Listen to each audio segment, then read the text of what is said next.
Ya, halo, Assalamualaikum, kembali lagi di Matkin Privat. Yuk, kita bersama-sama ya, belajar kembali. Kita akan belajar tentang TPS ya, dengan materi penalaran umum. Di dalam penalaran umum, materi yang harus kita kuasai itu apa aja, Dek? Pertama, itu adalah kesesuaian pernyataan ya, di mana kita harus memahami isi tabel, teks, atau grafik ya, atau diagram, biasanya dalam bentuk diagram lingkaran atau diagram batang. Nanti ada soalnya, nanti kalian harus menjawab sesuai dengan teks maupun grafik tersebut. Selanjutnya itu adalah tentang simpulan logis ya, bisa dalam bentuk premis 1, premis 2, nanti kalian simpulkan ya, atau dalam bentuk silogisme. Poin C itu tentang penalaran analitik, di mana kita harus menganalisis dan menjawab soal berdasarkan data yang disediakan. Oke ya, tak lama-lama kita langsung aja. Kita masuk ke soal nomor 1. Ini adalah soal tipe simpulan logis. Oke ya guys. Nah, ini disediakan soal seperti ini. Pada kalimat pertama, semua bentuk gratifikasi tidak terpuji. Sebagian dari menteri menerima gratifikasi. Oke, jika pada premis ke-1 dan premis kedua, misalkan ada semua atau sebagian, maka nanti kesimpulannya tidak boleh semua. Otomatis nanti kesimpulannya itu adalah sebagian. Maka nanti ini salah, B salah ya, dan D salah.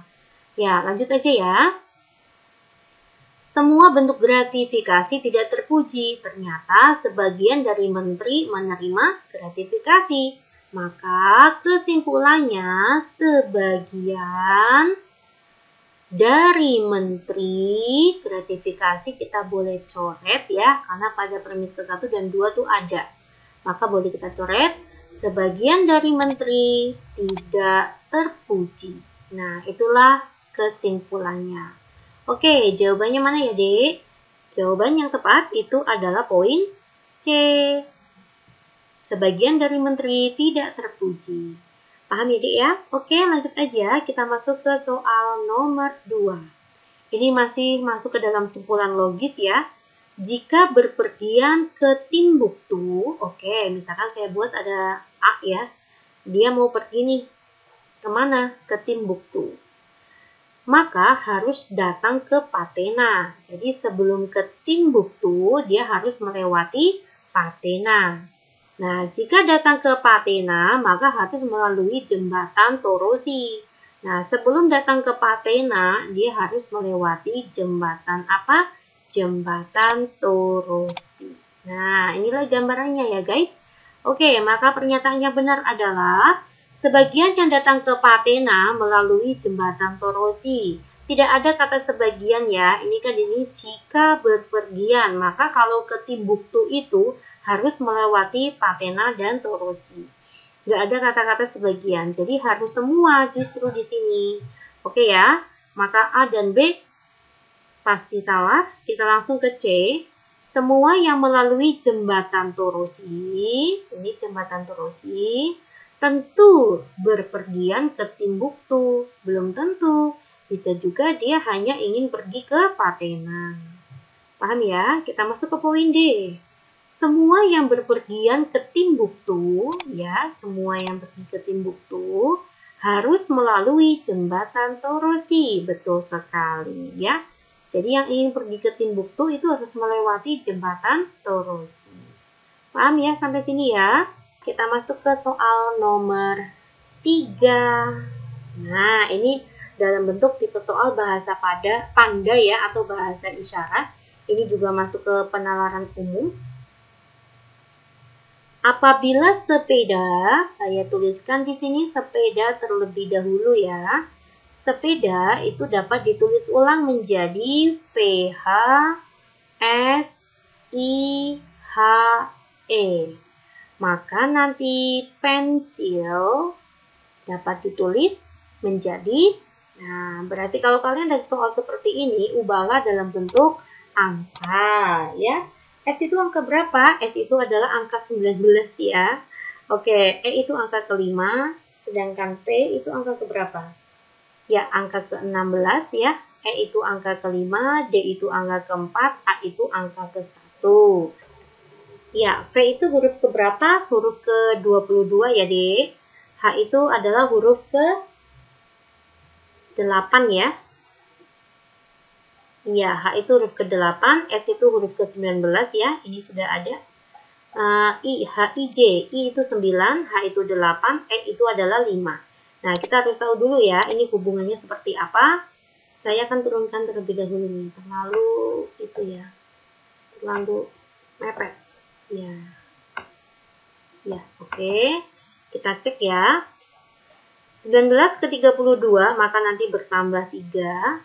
5 ke 8 itu bertambah 3. 16 ke 19 itu juga bertambah 3.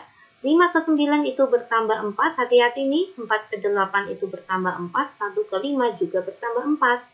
Jadi bertambah 3-nya itu 3 huruf di depan ya. Bertambah 4-nya itu 3 huruf di belakang. Ya oke, kita tambah 3. Ya, maka P, Q, R, S. Ya, maka menjadi S. Ini juga bertambah 3. Maka E, S, G, H.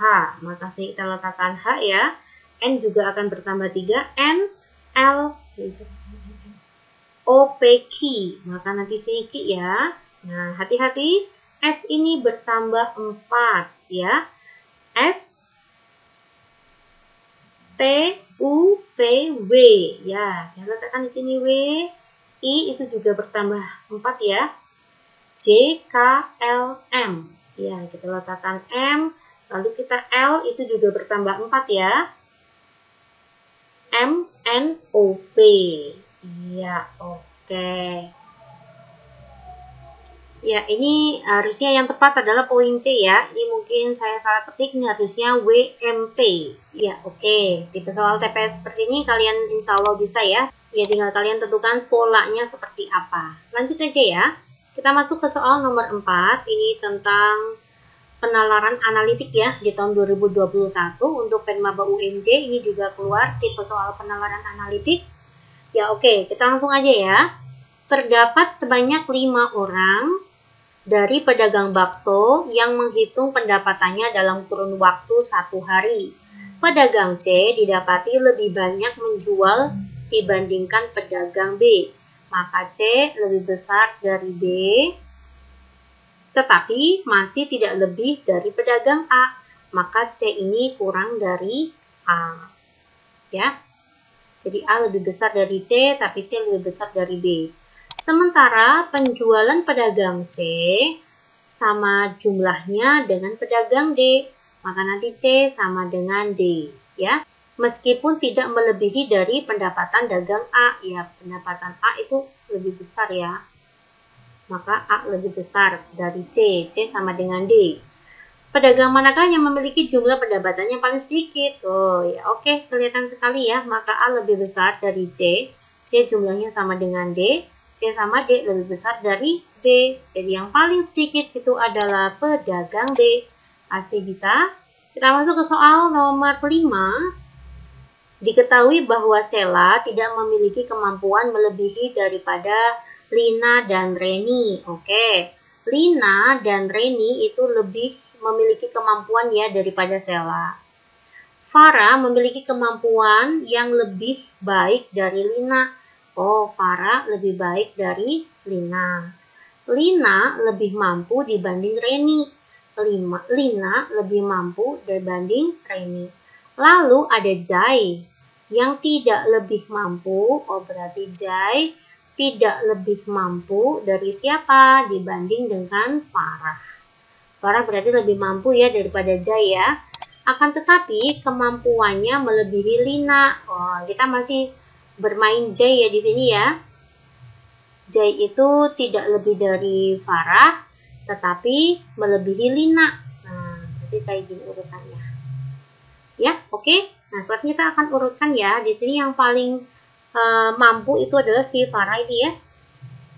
Setelah F, siapa yang lebih mampu? J ya. J dulu. Nah, setelah J itu baru L. Oke, L lebih mampu. Nah, L lebih mampu daripada R. Selanjutnya ada R.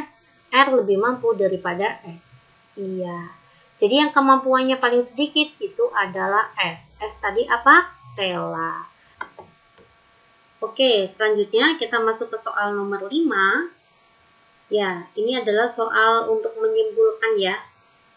Kesimpulan logis. Silakan ya, ini PR buat kalian. Tolong kerjakan ya. Nanti kalian komen ya di kolom komentar ya. Kakak tunggu. Ya, terima kasih ya perhatiannya ya. Assalamualaikum.